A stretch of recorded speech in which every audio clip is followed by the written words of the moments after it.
Hello everyone, welcome back to another episode of Technologyglance. Today in this video, I'm going to guide you through how you can enable notification of private groups on Emo HD. So let's get started.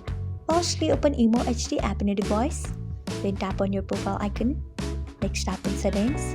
After that, tap on notifications. Then tap on group messages. Next, you can see the option of private groups. Turn on it by tapping on it. So this is how you can enable notification of private groups on Emo HD. Thanks for watching. If you found this guide helpful, we would love it if you hit the thumbs up button below. We upload great new tech tutorials like this one every day, so do not forget to subscribe to our channel and hit the bell icon so that you'll never miss another update.